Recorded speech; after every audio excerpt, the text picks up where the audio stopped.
दी 100 से रिलेटेड और पाकिस्तान के क्रिकेटर्स की ऑक्शन से रिलेटेड जो खबरें सामने आई हैं, बीबीसी ने कवर किया, टेलीग्राफ क्रिकेट ने कवर किया, माइकल वॉन ने उसके ऊपर ट्वीट किया है कि इंग्लैंड क्रिकेट बोर्ड को ना इमीडिएटली इसके ऊपर एक्शन लेना पड़ेगा, कुछ सोचना पड़ेगा।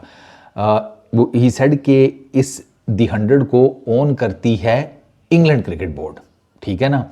तो ही सेड कि अगर आप ओन करते हैं, आपके अंडर ये हो रहा है दी 100, तो आपको ये नहीं अलाउ करना चाहिए कि पाकिस्तानी क्रिकेटर्स को 4 फ्रेंचाइजीज ने बाहर कर दिया और वो नहीं लेंगी, ये फैक्ट है।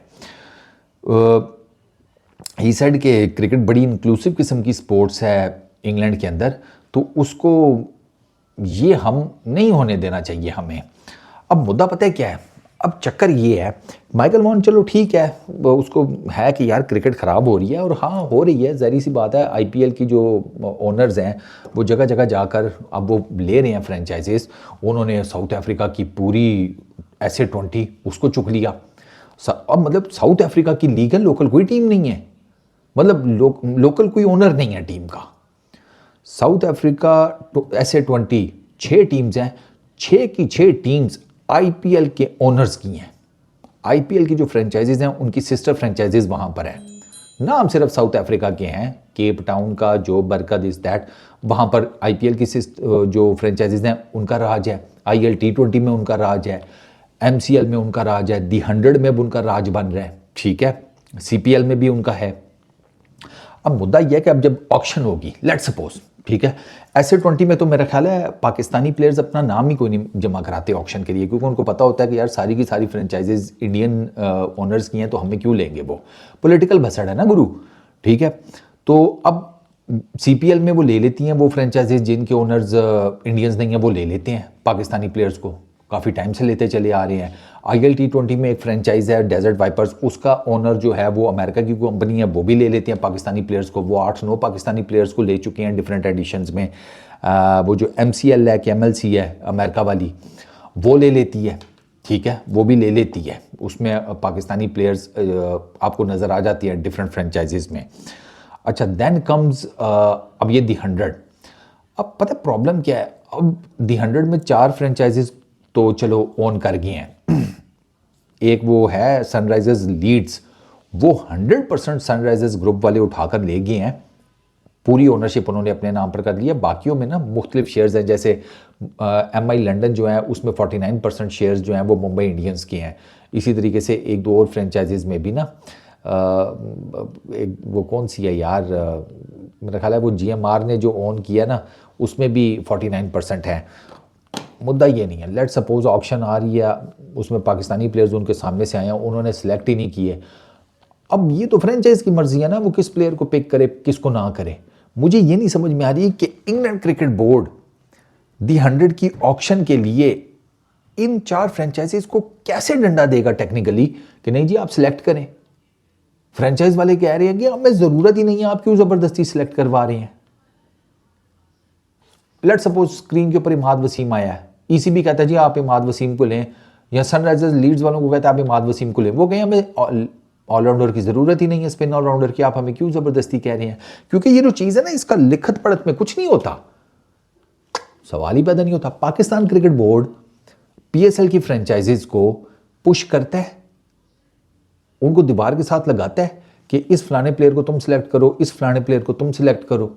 ये IPL में एक दफा हो चुका है यार। वो कौन सा एडिशन था जिसमें ये कौन था यार, मेरे जहन से नाम निकल गया उस प्लेयर का, एंड्रयू फ्लिंटॉफ था शायद, फ्रेडी था, उसकी थी कोई उसके लिए ना कोई गेम डाली थी इसने, श्रीनिवासन ने कि किसने, वो CSK में शायद ले गया था एंड पर उसे ना, उसने बाकी फ्रेंचाइजीज को मना कर दिया था कि खबरदार किसी ने ली। ये शुरू के टाइम की बात है। श्रीनिवासन ने बड़े कांड किए हैं भाई BCCI में, ठीक है ना, लेकिन अब क्या करे भाई, वो अब चल रहा है तो चल रहा है। लेकिन अब ये चीज़ हुई तो फिर ब्लू ऑफ भी तो हो गई ना। ये चीज़ रुकती नहीं है कि भाई बोर्ड प्रेशराइज कर रहा है कि किसी फ्रेंचाइज को कि आप ये लें। ये खबर मीडिया में आ गई तो बोर्ड के तो लेसन लग गए ना, जैसे BCCI के लग गए थे, श्रीनिवासन के लग गए थे, IPL की रेपुटेशन को भी डेंट लगा था। दो वो उन्होंने रिकवर कर लिया, वो एक अलहदा बात है, लेकिन हर कोई तो उस तरीके से नहीं रिकवर कर पाएगा ना। ईसीबी को डंडा आ जाना कि भाई ये कौन सा तरीका है कि आप ज़बरदस्ती कर रहे हैं। अब वो गोल्ड जो उनका है, रिचर्ड गोल्ड, वो बेशक जितना मर्जी सीईओ कहता रहे कि नहीं हमारी बड़ी सख्त किस्म की पॉलिसीज़ हैं इम्तियाजी सलूक के ऊपर एंड ऑल दैट। अबे 2023 तक भाई आपकी लोकल क्रिकेट में इम्तियाजी सलूक के इतने केसेस हैं जिसकी कोई आदमी है, चाचा पहले वो तो ठीक कर लो। ये इम्तियाजी सलूक आप कैसे मेक श्योर करेंगे नहीं हो, कैसे? मुझे प्रॉब्लम ये है कि मुझे ना वे आउट नहीं नजर आ रहा इसका। रिटर्न एग्रीमेंट में कोई ऐसी चीज है कोई नहीं। यहां तो ईसीबी ने कोई रूल बनाया हो कि दी 100 में स्क्वाड्स जो होंगे उसमें इतने परसेंट इंग्लैंड के प्लेयर होंगे, इतने परसेंट इस मुल्क के, इतने इसके, इतने इसके नहीं। वो लोकल प्लेयर्स के लिए तो एक जगह होती है, एक सर्टन क्राइटेरिया लोकल प्लेयर्स का होता है, फॉरेन प्लेयर्स का होता है। इसके अलावा कुछ नहीं होता कि इस टीम के बंदे को हर हाल में लेना है। जैसे पीएसएल में अभी उन्होंने कितने 4 फॉरेन प्लेयर्स का कहा है, इफ आई रिमेंबर, इतनी होती है ना, बाकी सारे आपने लोकल रखने हैं। तो यही उधर भी है कि आप लोकल प्लेयर्स भी रखेंगे इंग्लैंड के, काउंटी शाउंटी के आगे पीछे, और बाकी भी रखेंगे, ठीक है। बाकी आप बाहर से ऑक्शन के थ्रू इंटरनेशनल क्रिकेटर सेलेक्ट कर लें। तो अब वो ऑक्शन में अगर नहीं सेलेक्ट करते, आप उनके ऊपर क्या डंडा चलाएंगे? Simple is that. तो ये मुझे नहीं समझ में आ रहा कि अब इसको ये किस तरह करेंगे। 500 मिलियन पाउंड्स लिया हुआ है भाई इन 4 फ्रेंचाइजेज से ईसीबी ने। वो ईसीबी ने अपनी लोकल क्रिकेट में इन्वेस्ट किया, वो 500 million pound grass root cricket में इन्वेस्ट किया, काउंटीज को दिया है।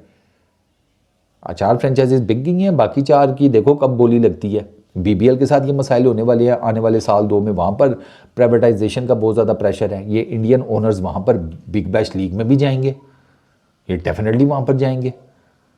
तो ये इस चीज़ का सलूशन मुझे अभी कुछ समझ नहीं आ रहा कि इसका कैसे होगा।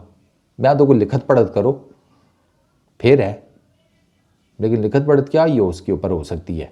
तो ये it's not a good sign for Pakistan cricket fans. क्या उनको दीवार के साथ लगाया जा रहा है? ऑब्वियसली क्लियर कट नज़र आ रहा है। मेरे कुछ इंडियन क्रिकेट फैंस हैं, वो भी कह रहे हैं यार ये दिस इज़ रॉन्ग, ये गलत है।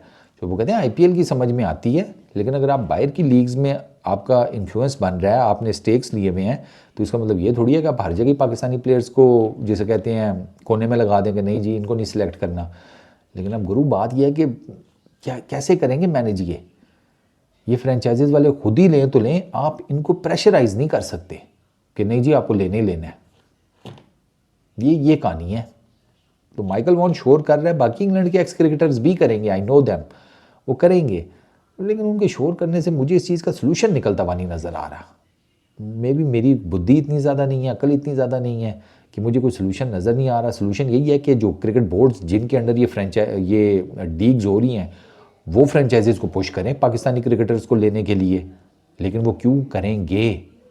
सवाल ये कहानी गोल है भाई। बाकी देखो क्या बनता है। इस वीडियो में इतना ही।